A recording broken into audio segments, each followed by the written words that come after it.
Hi, my name is Paul DiMarco, and I am a candidate for Town Council here in Londonderry. I'm going to spend a little bit of time tonight telling you about my background, why am I running. A lot of people are asking me that.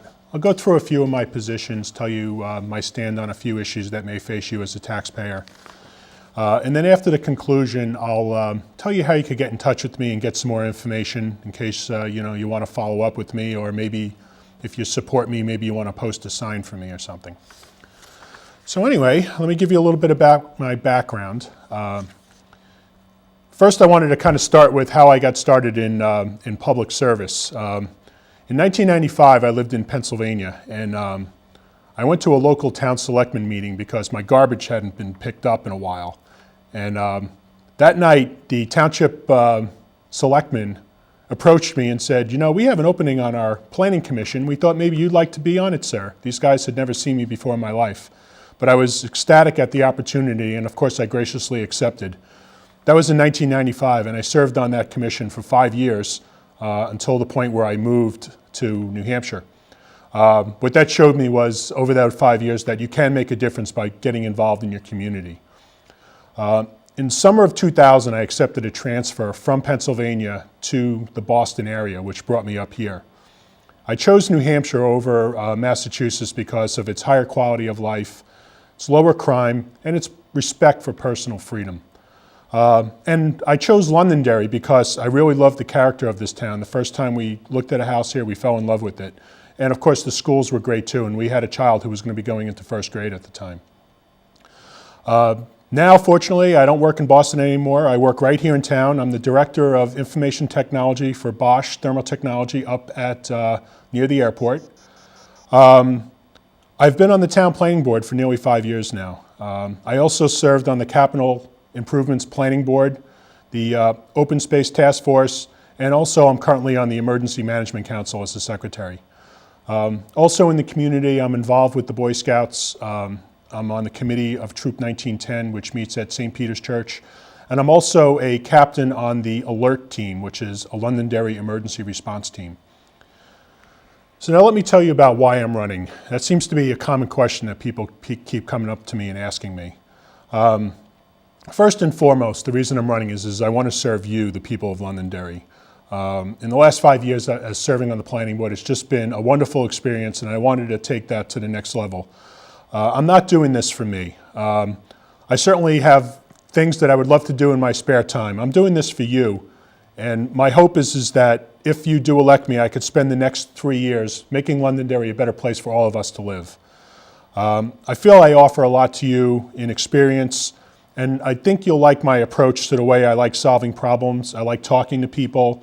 I like getting the information. I don't like making emotional decisions. I like to get the information ahead of time. So ultimately, I'm running because I want to serve you. I want to keep Londonderry on a path to success. I want to continue our high quality of life and continue with strong economic growth so that we could take this town into the future. So now I'm going to spend a couple minutes talking about some of my positions. First, I'm going to come across some general guiding principles. I'd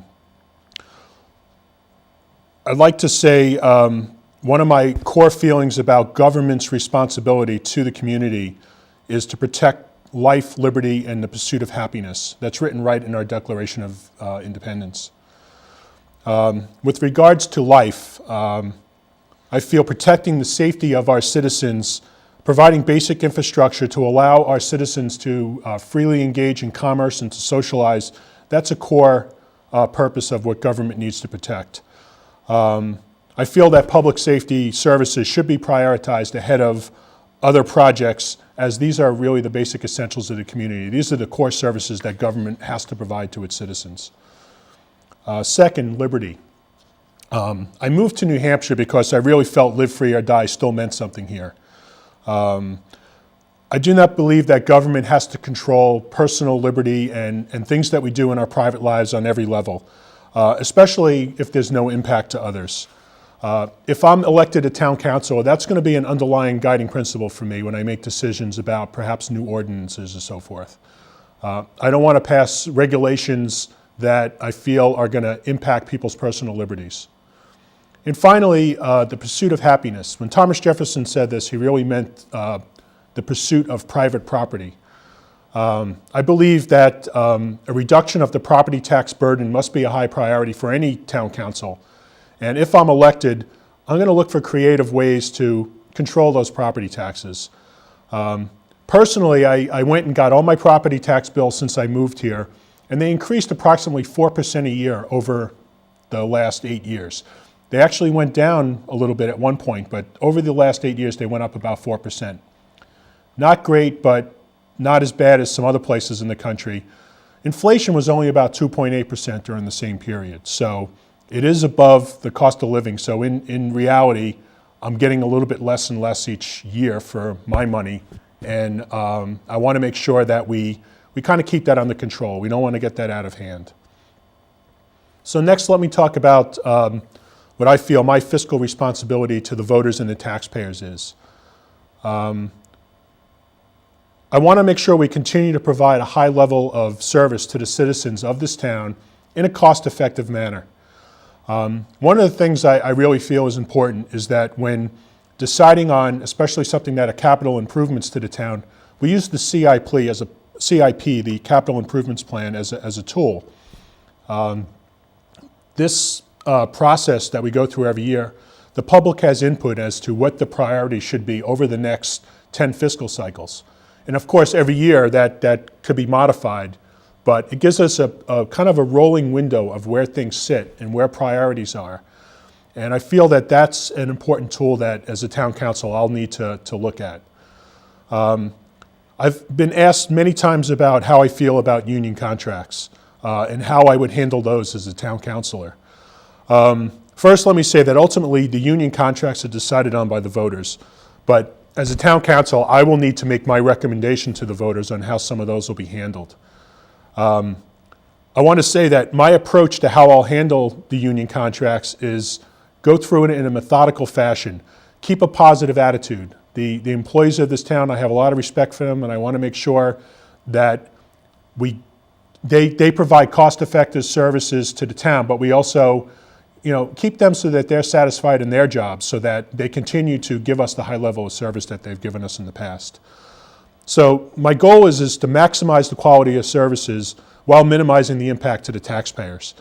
I also want to say that I think it's important that as a town, we do continue to position ourselves in that 60th percentile that's been quoted before when we compare ourselves to the surrounding communities around us.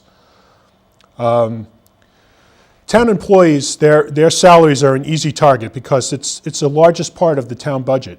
However, we have to consider not only the savings to the taxpayer from such endeavors, but the impact of services as well.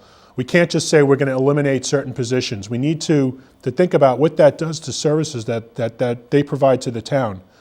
I don't want Londonderry to go below average because what's going to happen, and I've seen this in private industry, is the town will become a training ground for other communities. People will come here, they'll work for a few years, and they'll move to a town, 1 or 2 towns away, where they can make a little bit more money. I don't want to see that. I'd rather have people outside of this town fighting to get in here.